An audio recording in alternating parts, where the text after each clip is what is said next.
ನಿಮ್ಮ ಸತ್ಯ ಯುನಿಲೆಟ್ ಅಲ್ಲಿ ಫುಲ್ ಮೂನ್ ಸೇಲ್ ಮೇ 31 ಒಂದಿನ ಮಾತ್ರ. ಸತ್ಯ ಯುನಿಲೆಟ್ ಸಿಎಂ ಆಗಿ ಪ್ರಮಾಣ ವಚನ ಸ್ವೀಕರಿಸುವ ಸಾಧ್ಯತೆಗಳಿದೆ. ಹೊಸ ಸರ್ಕಾರದಲ್ಲಿ ಮಂತ್ರಿಗಿರಿಗಾಗಿ ಆಕಾಂಕ್ಷಿಗಳು ಲಾಬಿ ನಡೆಸ್ತಾ ಇದ್ದಾರೆ. ಹೈಕಮಾಂಡ್ ಭೇಟಿಯಾಗುವುದಕ್ಕೆ ಹಲವರು ದೆಹಲಿಯಲ್ಲೇ ಬೀಡು ಬಿಟ್ಟಿದ್ದಾರೆ. ಸಚಿವ ಸ್ಥಾನಕ್ಕೆ ಹೈಕಮಾಂಡ್ ಮುಂದೆ ಶಾಸಕರು ಮನವಿಯನ್ನ ಇಟ್ಟಿದ್ದಾರೆ. ಕೆಪಿಸಿಸಿ ಅಧ್ಯಕ್ಷ ಪಟ್ಟಕ್ಕೆ ಸತೀಶ್ ಜಾರಕಿಹೊಳಿ ಆಗ್ರಹಿಸಿದ್ದಾರೆ.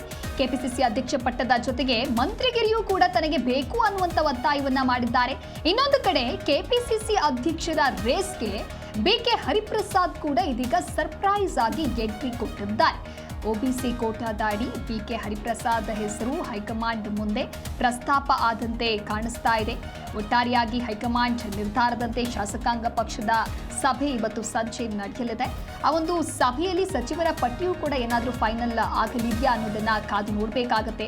ಯಾಕೆ ಅಂತ ಹೇಳಿದ್ರೆ ಇನ್ನು ಡಿಕೆ ಶಿವಕುಮಾರ್ ಅವರು ಸಿಎಂ ಆಗಿ ಅಧಿಕಾರವನ್ನ ಸ್ವೀಕರಿಸಿದ್ರೆ ಅದಾದ ನಂತರದಲ್ಲಿ ಆ ಒಂದು ಕ್ಯಾಬಿನೆಟ್ ಪಟ್ಟಿ ಏನು ಸಿದ್ಧಪಡಿಸಿದ್ದಾರೆ ಅದನ್ನ ಯಾವ ರೀತಿಯಾಗಿ ಫೈನಲೈಸ್ ಮಾಡ್ತಾರೆ ಅನ್ನೋದು ಕೂಡ ಬಹಳಷ್ಟು ಕುತೂಹಲಕ್ಕೆ ಕಾರಣ ಆಗ್ತಾ ಇದೆ. ಇವತ್ತು ಶಾಸಕಾಂಗ ಪಕ್ಷ ಸಭೆ ಮುಗಿತಾ ಇದ್ದ ಹಾಗೆ ಇವತ್ತು ಇಲ್ಲ ನಾಳೆ ಡಿಕೆ ಶಿವಕುಮಾರ್ ಅವರು ದೆಹಲಿಗೆ ತೆರಳುವಂತ ಎಲ್ಲ ಸಾಧ್ಯತೆಗಳು ಕೂಡ ಇದೆ. ದೆಹಲಿಗೆ ತೆರಳಿ ಆ ಒಂದು ಪಟ್ಟಿ ಏನು ಸಿದ್ಧ ಮಾಡಿದ್ದಾರೆ ಅದರ ಕುರಿತಂತೆ ಏನಾದರೂ ಅಂತಿಮವಾಗಿರುವಂತಹ ಡಿಸಿಷನ್ ಅನ್ನ ತೆಗೆದುಕೊಳ್ತಾರಾ ಅಂತ ಹೇಳಿ. ಯಾಕೆ ಅಂತ ಹೇಳಿದ್ರೆ ಸಿಎಂ ಸಿದ್ದರಾಮಯ್ಯ ಹಾಗೆ ಡಿಕೆ ಶಿವಕುಮಾರ್ ಇಬ್ರು ಕೂಡ ಪ್ರತ್ಯೇಕವಾಗಿ ದೆಹಲಿಗೆ ತೆರಳಿ ಅಲ್ಲಿ ವರಿಷ್ಠರನ್ನ ಭೇಟಿ ಆಗ್ತಾರೆ. ಸಿದ್ದರಾಮಯ್ಯನವರು ತಮ್ಮ ಆಪ್ತ ಬೆಂಬಲಿಗರಿಗೆ ಯಾವ ರೀತಿಯಾಗಿ ಸಾಥ್ ಕೊಡಬೇಕು, ಹಾಗೆ ಕ್ಯಾಬಿನೆಟ್ ನಲ್ಲಿ ಏನೆಲ್ಲ ಡಿಸಿಷನ್ ಅಥವಾ ಒಂದು ಬದಲಾವಣೆ ತರಬೇಕು ಅನ್ನುವಂಥ ನಿಟ್ಟಿನಲ್ಲೂ ಕೂಡ ಈಗಾಗಲೇ ವರಿಷ್ಠರ ಜೊತೆಗೆ ಮಾತುಕತೆಯನ್ನು ನಡೆಸಿದ್ದಾರೆ.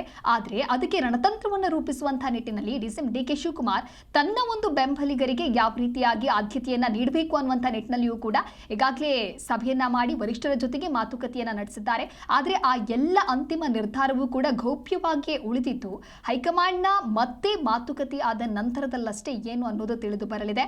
ಒಟ್ಟಾರೆಯಾಗಿ ಇದೀಗ ಸಚಿವ ಸ್ಥಾನಕ್ಕೆ ಹೈಕಮಾಂಡ್ ಮುಂದೆ ಶಾಸಕರು ಮಾತ್ರ ಮನವಿಯ ಮೇಲೆ ಮನವಿಯನ್ನ ಮಾಡಿಕೊಳ್ತಾ ಇದ್ದಾರೆ. ಇನ್ನೊಂದು ಕಡೆ ಕೆಪಿಸಿಸಿ ಅಧ್ಯಕ್ಷ ಪಟ್ಟ ಅಂತ ಹೇಳಿ ಬಂದಾಗ ಸತೀಶ್ ಜಾರಕಿಹೊಳಿ ಅವರ ಹೆಸರು ಬಹಳ ಮುಂಚೂಣಿಯಲ್ಲಿತ್ತು. ಆದರೆ ಈಗ ಕೆಪಿಸಿಸಿ ಅಧ್ಯಕ್ಷ ಪಟ್ಟದ ಜೊತೆಗೆ ಮಂತ್ರಿಗಿರಿಗೂ ಕೂಡ ಸತೀಶ್ ಜಾರಕಿಹೊಳಿ ಅವರು ಒತ್ತಾಯ ಮಾಡ್ತಾ ಇದ್ರು. ಆದರೆ ಈಗ ಆ ಒಂದು ರೇಸ್ಗೆ ಬಿಕೆ ಹರಿಪ್ರಸಾದ್ ಅವರು ಕೂಡ ಸರ್ಪ್ರೈಸ್ ಆಗಿ ಎಂಟ್ರಿ ಕೊಟ್ಟಿರೋದ್ರಿಂದ ಹೈಕಮಾಂಡ್ ಯಾವ ರೀತಿಯಾಗಿ ನಿರ್ಧಾರವನ್ನು ತೆಗೆದುಕೊಳ್ಳುತ್ತೆ ಅನ್ನೋದನ್ನ ಕಾದು ನೋಡಬೇಕಿದೆ.